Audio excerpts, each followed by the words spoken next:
Batalha Cast hoje tem um enorme prazer de receber um amigo, né? E ex-jogador de futebol, ex-goleiro, Alcides Sardinha, está aqui conosco para a gente falar hoje de esporte, de futebol capixaba, relembrar muita coisa bacana. Seja bem-vindo, Alcides. Ô, Batalha, é um prazer participar com você dessa entrevista e falando do futebol, daquilo que a gente gosta, né? Tudo é o mais importante. Futebol tá no nosso sangue, né? E você tem uma família, cara, que desde o seu pai, seus irmãos, né? O esporte tá na veia. Eu queria que você falasse um pouquinho aí. Meu pai é genético, né? Meu pai, ele foi esportista, ex-funcionário da Caixa Econômica, e ele conseguiu esse emprego através do futebol. Ele jogou no Vitória na década de 50 e foi campeão em 56 pelo Vitória. E parece que isso está na veia, porque todos nós aqui teve 3 filhos, cada um num estilo de esporte. Eu tenho mais 2 irmãos. Eu fui na área do futebol, o meu irmão do meio foi surfista. Como é que é o nome do... O meu irmão chamava-se Cláudio, né? Foi o primeiro campeão de surf no estado do Espírito Santo. Não sei precisar o ano, não. Foi década de 80 também, início de 80. Inclusive a final foi em todo o Espírito Santo. A final foi em Regência. E na época era amador, né? Então ele ganhou uma prancha de windsurf. Ele é da época do Nelson Ferreira, mesma geração do Nelson. Isso. Só que ele não foi profissional, ele foi amador, ele surfa até hoje. E o Flávio Sardinha, a gente, o apelido dele era Flavinho, ele começou a carreira no Saldanha, futebol de salão, ala esquerda, e foi convocado na época com o Marins, foi campeão em Oroz, como reserva de Adail. Uma das melhores seleções brasileiras, assim, capixaba que nós já tivemos, campeão brasileiro de juvenil naquela época. Um timaço, né? Timaço. Um timaço. E e você começa no futebol. Você chegou a jogar futebol de salão? Eu comecei na escolinha do Baianinho.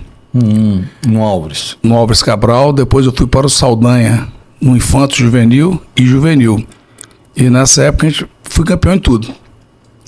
Até que eu participando com meu pai das peladas dele no Clube Campestre, fui convidado para participar do Vitória Futebol Clube por intermédio de João Peçanha. Que era um radialista, é isso? Ele era radialista. E eu fui para o Vitória, uma equipe maravilhosa, forte, tanto robusta também. A zaga, eu acho que era até o menor do grupo ali. E menor da zaga, né? Uns zagueiros altos. E Paulo Pimenta foi o maior incentivo para eu ter ido para o Vitória, que era o treinador. Então joguei 78 e 79 pelo Vitória. Ao mesmo tempo eu disputei o campeonato da Copa Arizona pelo bate-bola, que era do Marcelo Dessone, presidente do Fluminense, que também sagramos campeões. Então, assim, tudo que eu me propunha fazer no esporte, eu era incentivado, time bom, equipes boas, e fui campeão. E aí, o Vitória, você volta então da Copa Arizona para o profissional do Vitória, é isso? Aí, assim, isso em 79, quando em 1980 eu estourei minha idade, e aí o Vitória me chama para conversar. E foi uma questão assim meio difícil, porque você sendo amador, ou com a cabeça de amador é uma coisa. Agora, profissionalismo você tem que deixar de lado muita coisa de amador e se tornar profissional. Tem uma dedicação total, né? E foi uma decisão bem firme que eu tive. Eu falei, sabe uma coisa, vou me profissionalizar mesmo e vou acreditar nesse meu potencial, né?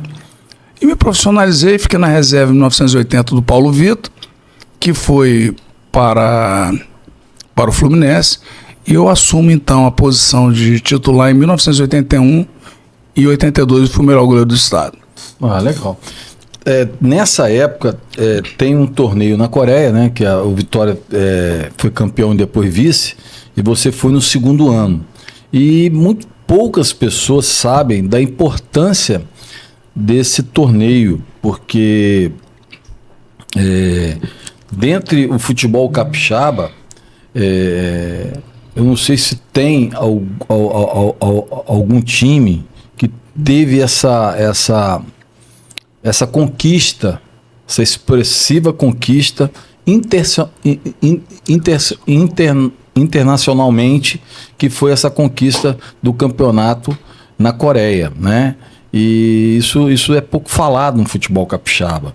E também a importância daqueles torneios para a Coreia se tornar o que se tornou no futebol e depois, oriundo, aí vir até sediar uma Copa do Mundo, né? Eu queria que você falasse desse torneio que teve na Coreia.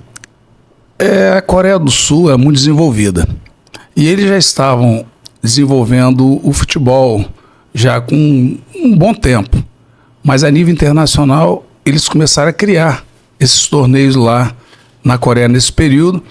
E o Vitória teve a oportunidade, a sorte de ter ido, ter se sagrado campeão em 81. Em 80 e 81. E eu fui vice, né? Eu fui na segunda.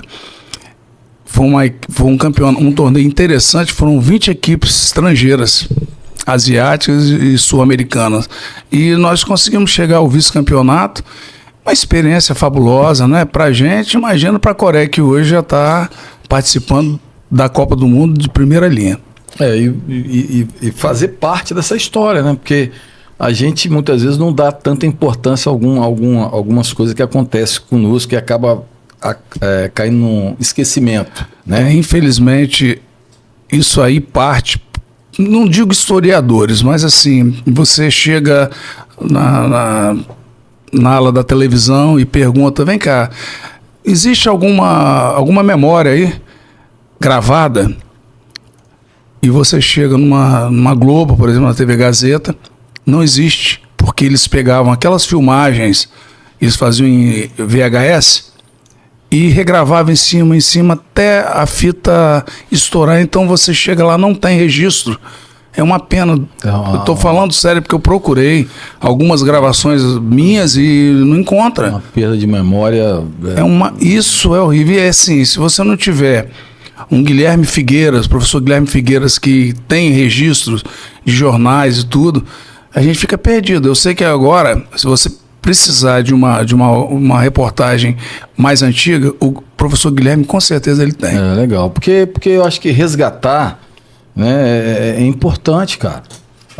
O futebol capixaba é um futebol muito rico, é um futebol, se você analisar, eu falo assim, que as pessoas têm que entender um pouco sobre o porquê. Por que o futebol capixaba, a geração nova, né, não está na Série B, na Série A? É por causa do sistema. O sistema, até 1987, quem fosse o campeão capixaba disputava a Série A. Quem fosse vice-campeão disputava a Série B. Imagina um futebol capixaba hoje dessa maneira. Seria um futebol extremamente forte. Assim como Sergipe, Piauí, Maranhão, né? Porque era assim. Depois deixou de ser, começou a ser ranqueado e tudo mais. Bom, aí a gente vai falar da federação. Mas colocar um time na Série A, na Série B, não, é porque antigamente o sistema era assim. Então você via um futebol capixaba muito forte, né?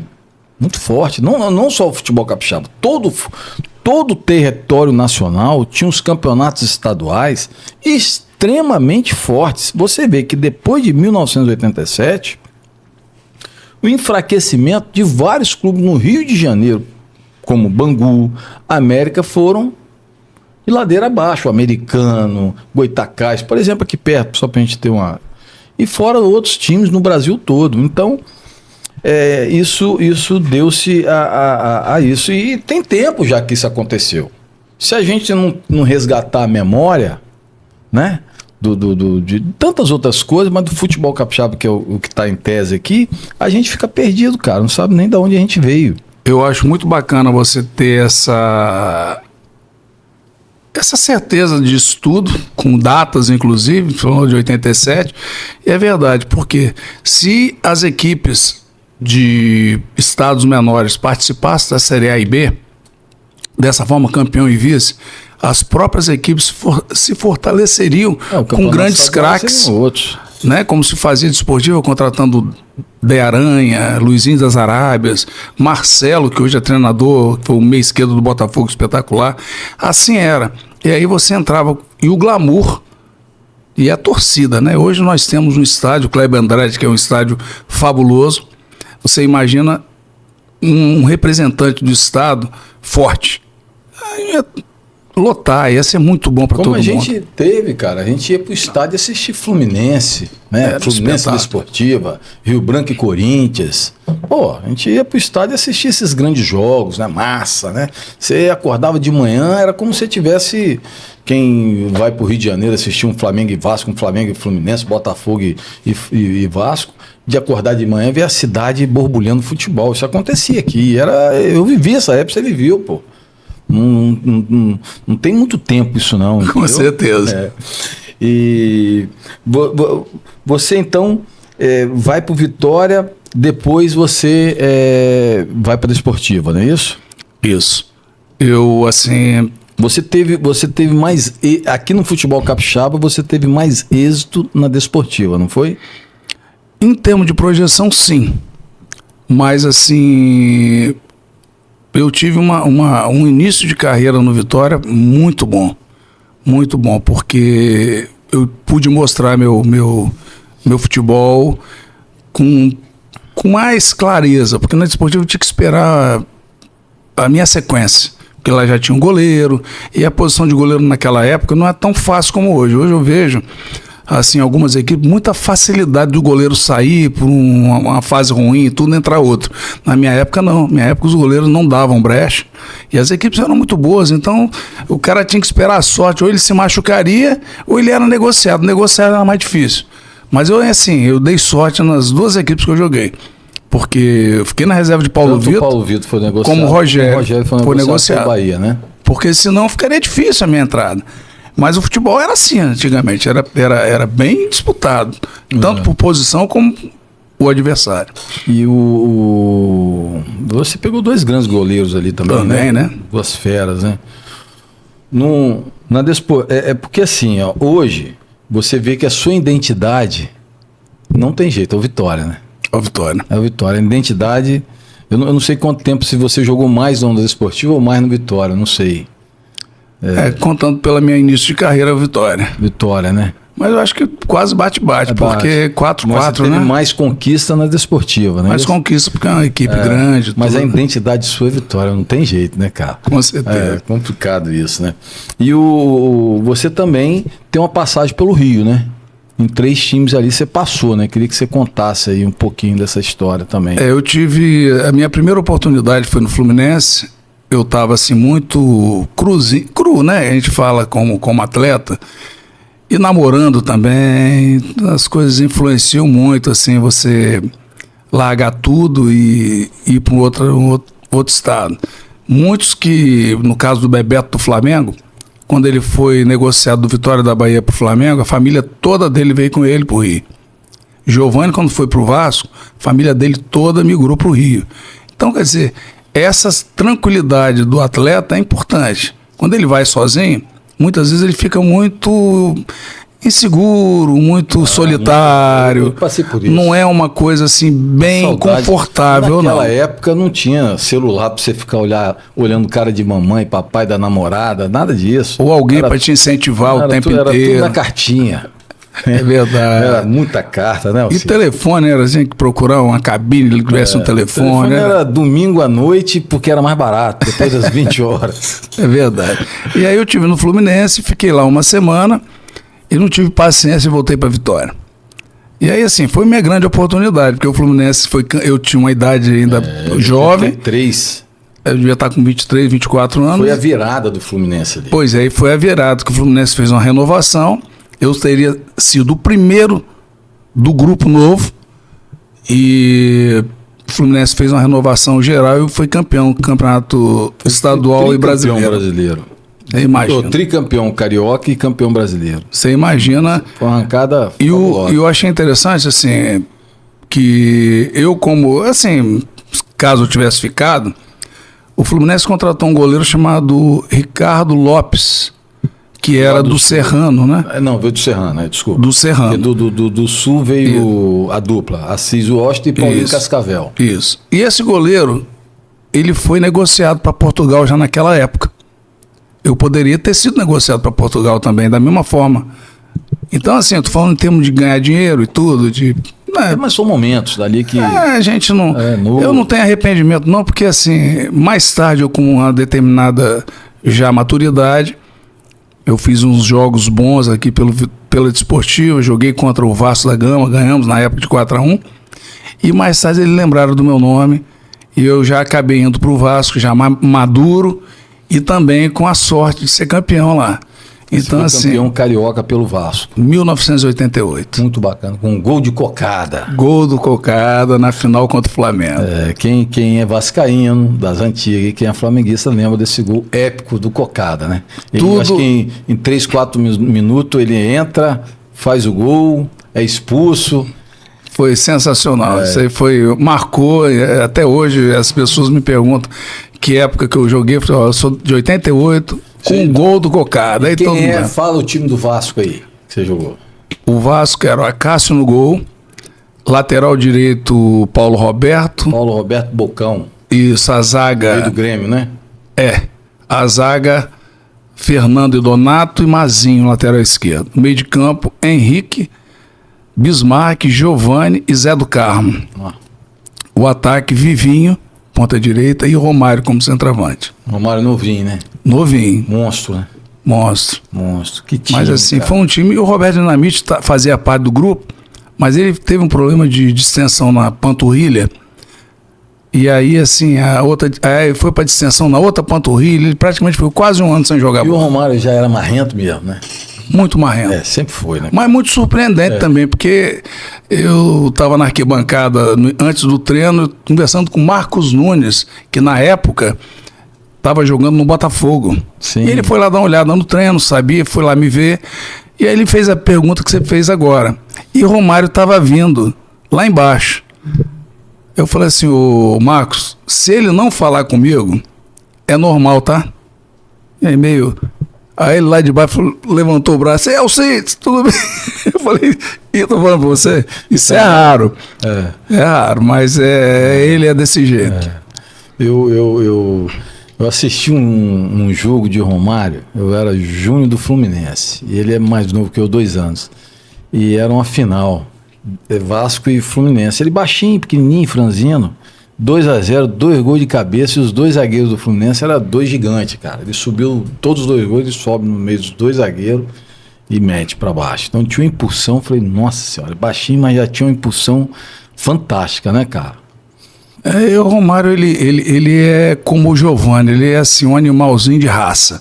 Porque ele pensava muito rápido. É jogador de futebol de salão. Futebol de salão, eu sempre fui muito fã de jogador adaptado.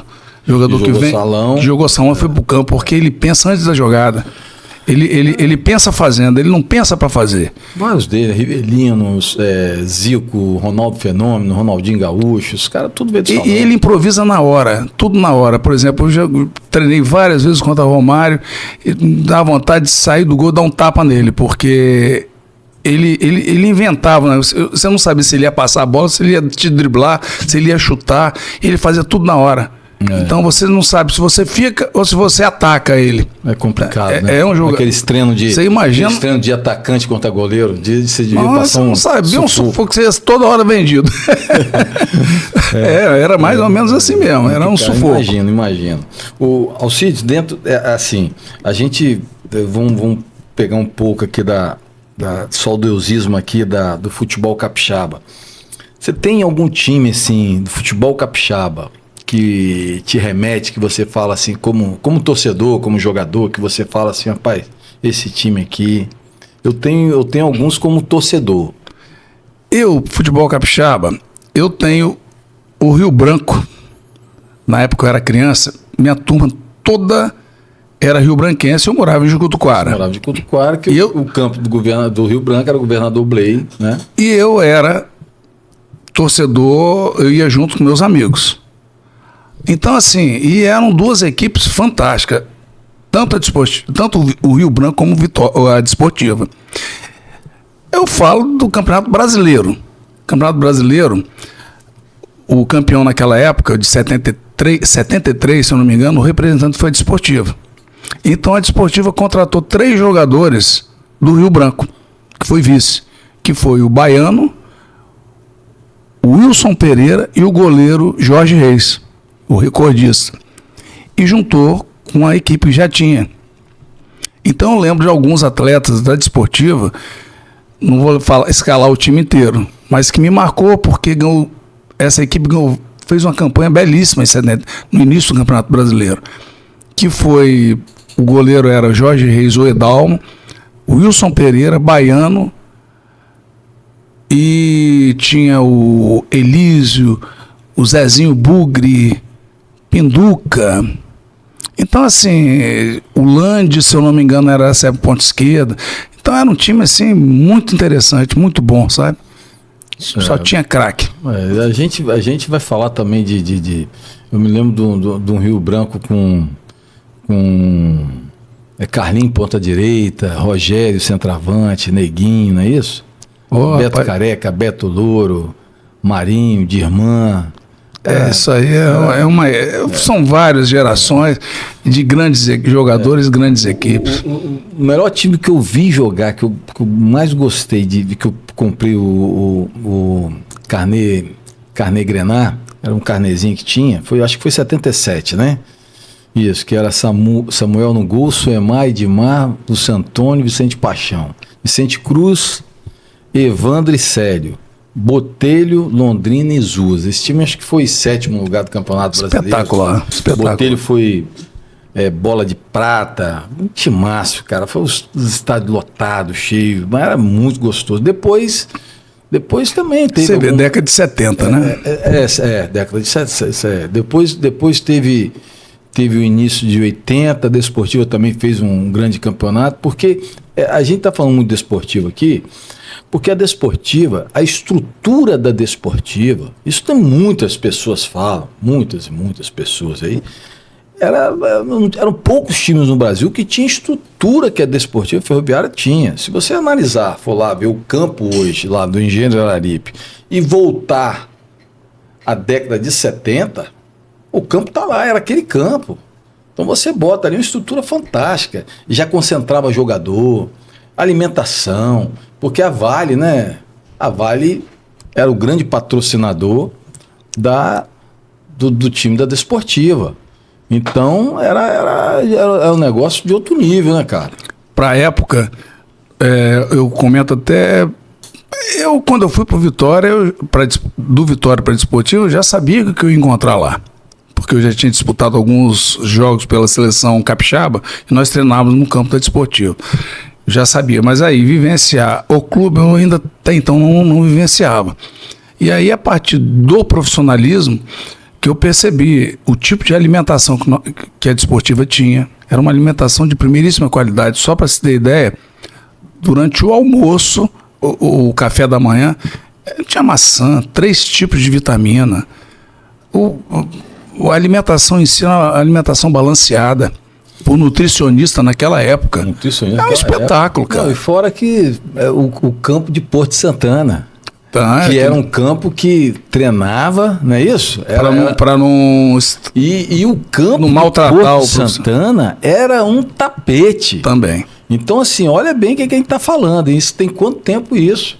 Então, o cara fala assim, não, tinha muita coisa. Além do formato do campeonato, existia também uma estrutura ali da Desportiva que ela acabava puxando o Rio Branco e o Vitória no processo. Com certeza, né? Com certeza. E eu acho muito, muito legal isso aí, porque é só a gente só revivendo aqui, né? E tinha os ônibus da Vale do Rio Doce que transportava os atletas para qualquer hora e qualquer momento, para qualquer lugar. Departamento médico, tudo, massagista, tudo, cara. Perfeito. Tudo perfeito. Eu me lembro.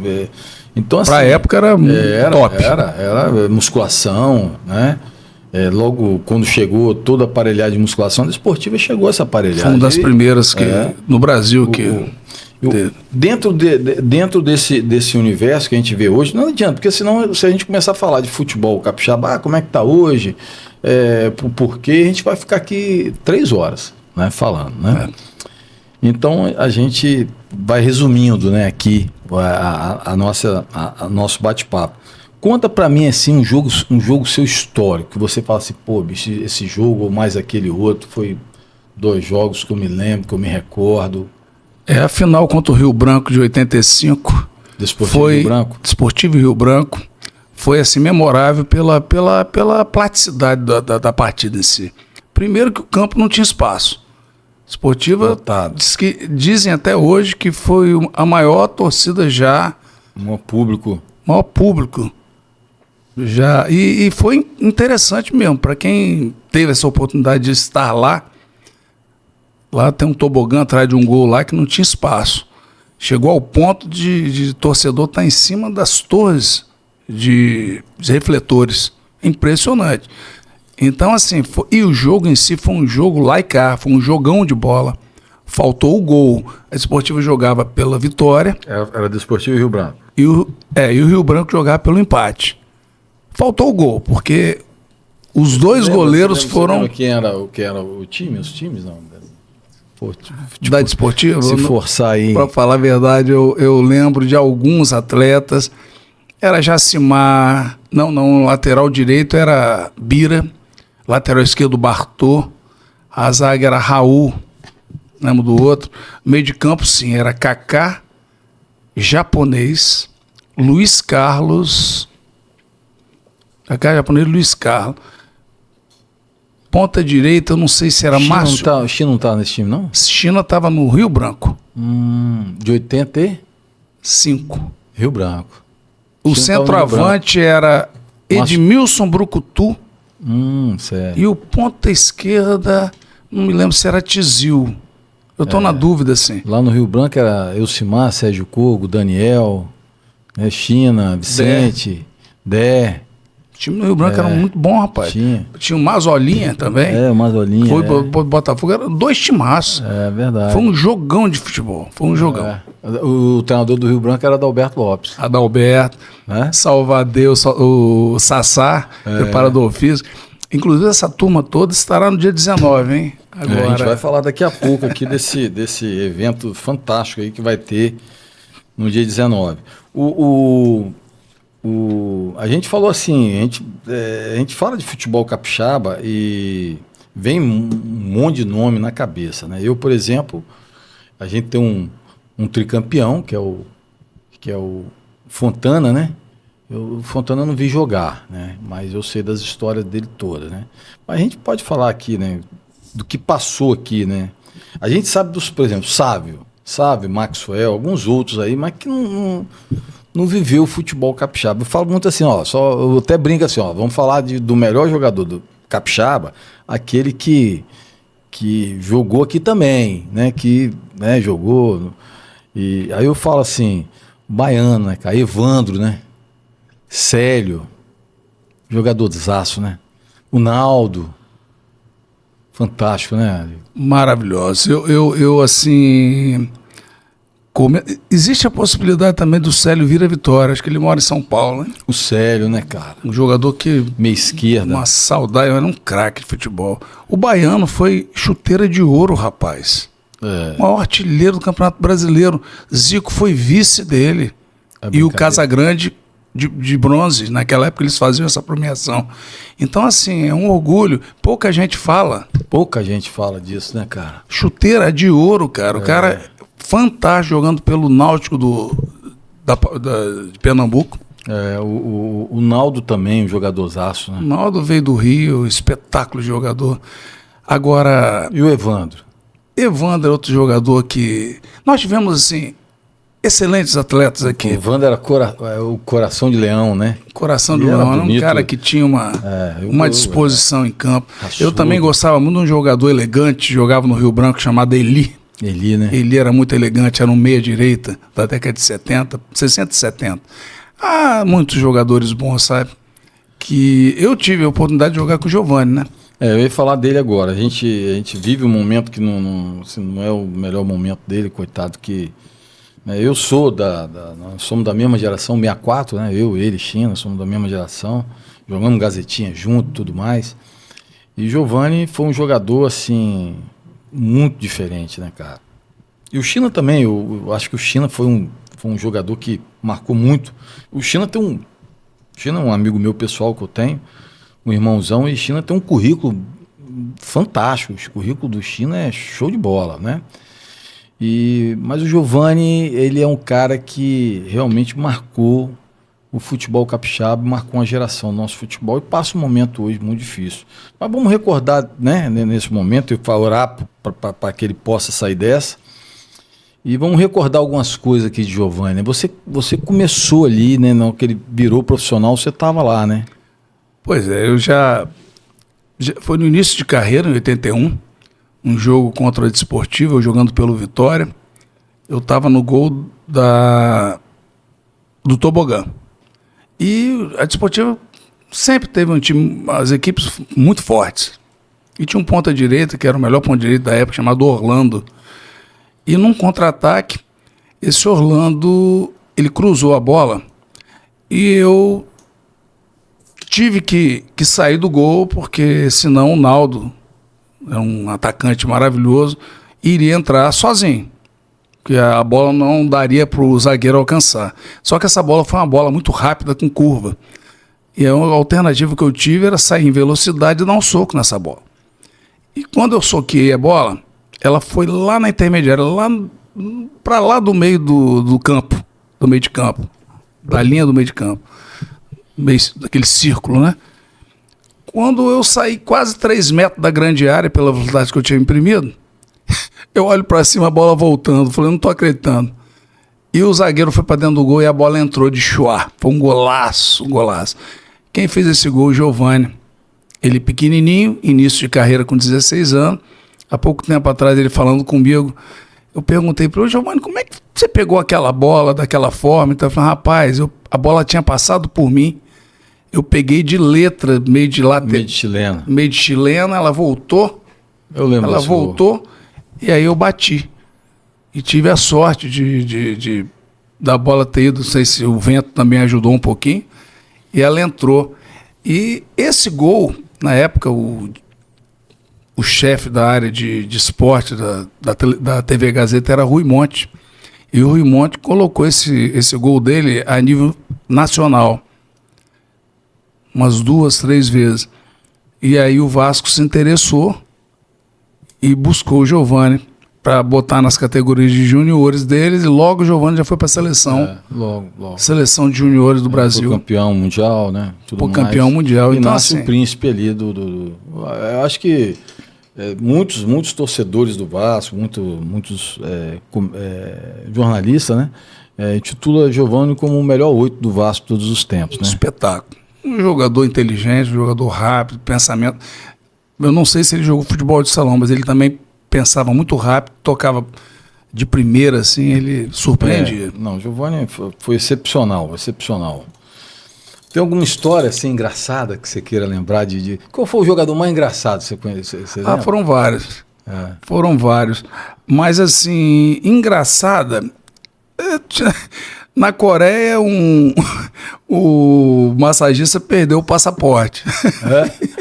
Aí o nome dele era Onça, o apelido dele é Onça. Você lembra, do Onça? O Onça, fumando a beça, Onça, a gente vai voltar, como é que você vai voltar? Se você assim, estou muito preocupado, eu vou na barca, vai ficar na Coreia. Teve outro também com o Tizil, muita história. Tizil não estava acostumado, foi numa daquelas viagens que a gente fez pela Desportiva do Campeonato Nacional. Aí já tínhamos jantado, aí ele viu, tava a parte de doce, aí ele falou assim, pô, tem quanto doce? Eu falei, pô, então escolhe. Ele ficou tão doido que ele fez um sanduíche de goiabada com queijo, misturou com pudim, mas tá... virou uma montanha, que negócio. Agora, teve uma assim, não é chata, mas assim, eu tinha um amigo que estava fazendo doutorado em Goiânia, dessas viagens esportivas. E aí ela sabia que eu estava lá, eu estava não me lembro do hotel. E era proibido o jogador sair do hotel. Ainda mais que nós tínhamos perdido o jogo. E aí, o goleiro era Rogério. Aí ela me ligou. Falei, e aí, vamos depois do jogo, não sei o que e tal, para conhecer, eu mostrar a cidade para você e tal, que eu tô aqui já tem 2 anos, tudo. Eu falei, fiquei amiga mesmo de infância, legal ela. Aí eu falei, pô, mas eu não vou sozinho. Eu falei com o Rogério, vamos tomar uma cerveja, tem uma amiga minha que vai passar aqui, vai pegar a gente. Mas é proibido. Vamos. Aí saímos escondidos os dois, né? Aí ela levou a gente para conhecer lá, tomou uma cervejinha e tal. Quando a gente chegou, rapaz, meia-noite, tava o presidente na porta do hotel com a cara feia. Elas deixaram a gente lá e tal. Mas só não tinha jeito, eram os 2 goleiros, pô. Pois é, aí foi a história, que vai barrar quem aqui? Não tem como barrar. Aí foi bom que a gente aproveitou, foi tudo legal. Bom demais, né, cara? Isso é bom, cara. Futebol é bom demais. Alcides, dia 19 agora, vocês vão ter um encontro, né? Eu estaria até incluso também, fui até convidado, mas acabei, eu tenho um compromisso. Mas eu queria que você falasse desse encontro. É um encontro que vai ter do ex-atletas de futebol do Estado do Espírito Santo, vai ter esse encontro no Álvares, não é isso? Tem uma... Começou com a turma da Desportiva, para rever a turma toda e tal. Aí houve também um encontro no Vitória Futebol Clube, em que seria só o pessoal do Vitória. E aí acabou a gente chamando todos os atletas de Vitória, de outras equipes também. Foi um baita do encontro.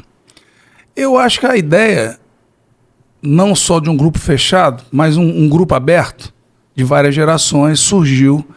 E esse vai ser o segundo encontro agora no Álvares Cabral, que é um espaço maravilhoso que tem lá. E confortável, né? E vai ser feito um churrasco. E a bebida vai ser, a pessoa que quiser levar a bebida, quiser comprar no bar lá, refrigerante, o que quiser. Mas esse evento é destinado a ex-atletas. Ex-atletas de futebol. Aí animou. A comissão abriu para os atletas mais antigos, dos anos 60, dos anos 70, dos anos 80 e 90, que já pararam de jogar. Então vai ser um encontro maravilhoso. A turma vai... Esses causos que eu estou contando para você agora, engraçado, vão ter demais. Vai surgir muito. Vai ter muita coisa engraçada. Quem que vai estar presente aí, que mais ou menos assim o pessoal da antiga lembra aí? Olha... Edmar zagueiro vai estar? Edmar, o Fausto, que jogou pela Desportiva e pelo Vitória, está participando, os mais antigos.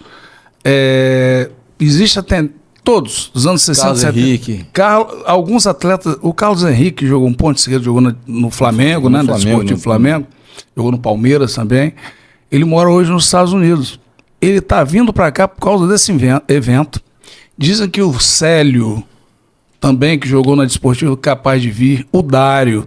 Quer dizer, vai ser esse pontapé inicial, vai dar um incentivo grande para todos os que estão ausentes, que estão fora do estado também, e estão em alguns municípios também, que não... A gente alcançando aí, você que é ex-atleta do futebol capixaba aí, entre em contato com... Ih, rapaz, agora ficou ruim, hein? Vou deixar um contato... Com Ventura. Nosso amigo Ventura. Entre em contato com ele, é 27 999 45 66 49. Entre em contato com ele para você entender como é que participa. Acho que o ingresso lá, a pulseirinha, R$50, tá? E o que é legal disso tudo é porque muitas vezes você fica naquela, pô, vou lá e tal, né? Mas quando chega lá, cara, você vai voltar ao passado. Você encontra um monte de gente e aí você começa a reviver suas histórias. Muito legal esses encontros, cara. E outra coisa, esse bate-papo que nós estamos tendo vai ser no dia 19/7 agora, sexta-feira, a partir das 17 horas, porque muitos querem bater uma peladinha. Então já tem 4 equipes já formadas, ok? Então assim, aí quem quiser chegar nesse horário das 17 horas e não quiser participar, pode ir lá torcer fica lá brincando lá com a turma, e depois tem os comes e bebes e o papo, que é muito agradável. Bom vai ser a resenha, né? Eu estava até falando com o Ventura e falou assim, pô, a gente sempre faz sorteio lá e tal, de brindes, mas o pessoal pediu para não ter, para não parar as resenhas, porque muitas vezes tá na resenha aí tem... vai sortear aqui, tem que parar e lá sortear e lá na frente. Então o pessoal tá tão assim ligado na resenha que não quer nem brinde, pô. Sabia dessa? Eu entendo perfeitamente, porque assim, quando você dá uma parada aí você passa para falar alguma coisa, aí quebra. Aí quebra. E assim, o mais interessante, aproveito o momento aqui para o convite, porque esse papo de você relembrar fatos ou uma época de ouro do futebol capixaba, como você também tinha dito, a questão de jogadores que são capixabas e não vivenciaram o futebol capixaba, não tem noção da rivalidade que era. Eu lembro quando eu era moleque assim, o pessoal da Desportiva Ferroviária não vinha para a capital e nem vinha festa em uma capital. E o pessoal daqui da capital não ia para Cariacica para não ter que cruzar com eles. Quer dizer, é uma coisa meia selvagem até, né? Meia mas era assim, meia de índio. Hoje em dia acabou, inclusive muitos acham que não querem participar porque não querem ver adversários lá nesse encontro. Acabou isso, acabou. É muito bom, quem for vai gostar demais. E outra coisa, vamos tirar foto pra caramba, vamos filmar. Isso eu acho que vai crescer, tá? Eu acho que a tendência é aumentar cada vez mais. Aumentar e vai se organizando, né? Que o problema é você ter gente que organiza, né?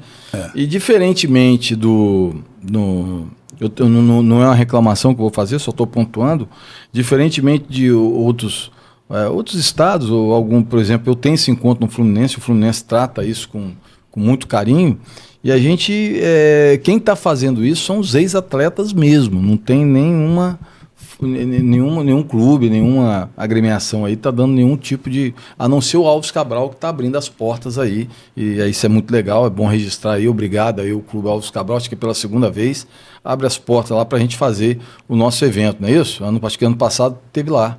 O presidente... Não sei quem é o presidente.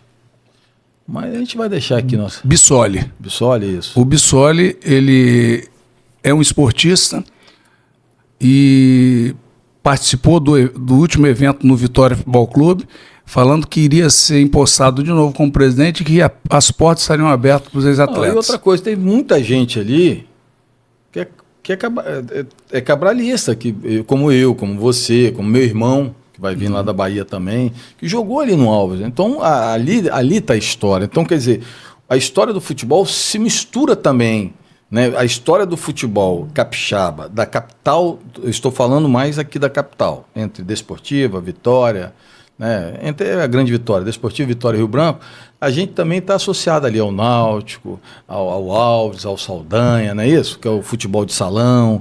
A gente está bem misturado, né, Alcides? Assim, as rivalidades sempre houveram e vão haver sempre. Mas aí você chega a uma determinada faixa de idade que não tem necessidade. Não, isso fica no passado. Fica no passado, mas eu acho assim, eu quero aproveitar aqui, já que na sua ausência, infelizmente você não vai participar, que todos os ex-atletas que têm história, tanto no estado como fora, que muitos saíram daqui e foram para lá. Dois deles é você e o Eurico, que a gente chama de Fernando Batalha e Eurico Batalha, que jogaram no futebol capixaba e tiveram a oportunidade de jogar fora. Você jogou um pouquinho menos, claro. Optou até porque casou e tudo, mas você foi um cara que marcou. Quem te conhece no futsal, e principalmente quando você foi para o futebol de campo, você, uma performance maravilhosa, um cabeceio, uma postura em campo fantástica. Grande centroavante que o Brasil perdeu. Podia até para a seleção brasileira. E o Eurico... O verdadeiro Batalha. O Eurico era fuçador, como diz o outro. Mais um cara que eu tenho no coração. Vocês, a família Batalha. Eu tenho que fazer um podcast com ele, rapaz. O bicho tá danado. Ele agora vai virar político, né? Não, já virou. Agora já virou político já. É isso Alcides, aí. muito bom, cara, ter você aqui, reviver esse momento, eu falo assim que minha primeira vez que eu viajei de avião foi pelo futebol, pelo Vitória, e você era o goleiro do Vitória, né, naquela ocasião. Eu quero aproveitar e dar um toque assim na questão da objetividade. Eu, apesar de não ter tido uma maturidade suficiente em 83, eu sempre tive em mim sempre galgar algo maior. Não é por vaidade, não, é por necessidade mesmo de querer. Eu, há pouco tempo atrás, eu dei uma entrevista, bati um papo com o Cosmin, ele pediu para falar com o pessoal do Juvenil do Vitória. Eu falei o seguinte, que se eu tivesse uma oportunidade de ter sido titular numa equipe do Rio de São Paulo, eu ia fazer de tudo para ser lembrado na seleção brasileira. O cara fala assim, você é muito... Não, eu acho uma questão de você objetivar, de você querer e acreditar em você. Claro. Você consegue. O lema do esporte é esse, né, cara? Agora, você já falou de Cosmin, olha só, você vê como que a conversa vai rendendo. Cosmin foi meu primeiro treinador, né, cara? Campo foi Cosmin. Cosmin, muitos jogadores passaram pela mão do Cosmin. Cosmin é uma pessoa também que eu tenho um carinho e uma admiração muito grande. Mas é isso. A gente tem que gravar um outro podcast para falar de outras coisas, porque senão a gente... Né, Márcio? Márcio está ali querendo me cortar já. Alcides, obrigado, cara, de coração. Foi bom demais a gente reviver esse momento. Muito legal. Muito bom. Obrigado pelas oportunidades. Pessoal, nosso Batalha Cast de hoje finaliza com esse grande amigo e irmão Alcides Sardinha. E até o nosso próximo podcast.